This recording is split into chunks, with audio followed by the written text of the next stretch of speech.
রান্নাঘর থেকে আজকে কাঁচা মশলার গন্ধ বেরোচ্ছে, দারুণ গন্ধ। এই দেখো খাসি মাংস করছি, ঠিক আছে? হ্যাঁ। এটাতে মানে মাংসটা বেশ ভালো করে ধুয়ে হ্যাঁ। তারপরে একটু জলটা ঝরিয়ে রেখেছিলাম, হ্যাঁ। দিয়ে লবণ দিলাম, তারপরে যত কাঁচা মশলা সব মানে মশলাগুলো দিয়ে দিলাম। এবার হলুদ জিরা লঙ্কা সব মশলা দিলাম, গরম মশলা দিলাম, কারি পাতা দিয়েছি, শুকনো লঙ্কা দিয়েছি, তারপরে তেজপাতা দিয়েছি, কাঁচা রসুন, মানে সব একবারে কাঁচা কাঁচা। সেরে সরিষার তেলটি গরম করে এইটাতে ঢেলেছি, মানে এখন ঠান্ডা করে এবারে মানে দারচিনি, এলাচ, লং সব গোটা। আর ছোট ছোট পেঁয়াজ দেখাচ্ছে, কি পেঁয়াজ? এটা ছাঁচি পেঁয়াজ, ছাঁচি পেঁয়াজ। এটা ছাঁচি পেঁয়াজ বলে ছাঁচি পেঁয়াজ দিয়েছি এটার সাথে।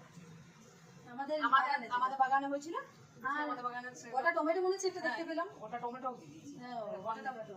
তারপরে কাশ্মীরি লঙ্কা, এটা 10-15 মিনিট মানে ইয়া করে রাখবো।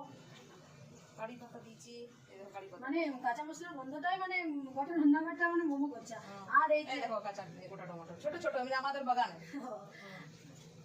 আর এই যে মেরিনেট করছেন, যে এটা যে মাখানাটাই হাত থেকে রান্না হয়ে যাচ্ছে।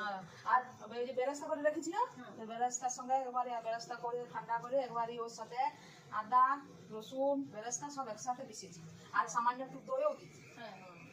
আর এটা আধা দু ঘন্টা রাখতে পারো, 10-15 মিনিট রাখার পরে তারপর 4-5টা সিটি দিয়ে দিলে বাস রান্না হয়ে গেল। মানে খুব সহজ পদ্ধতি, মানে যে কেউ করতে পারবে বলো। হ্যাঁ, বেশ ভালো, দেখতেও ভালো লাগে। খুব সুন্দর দেখতে লাগছে।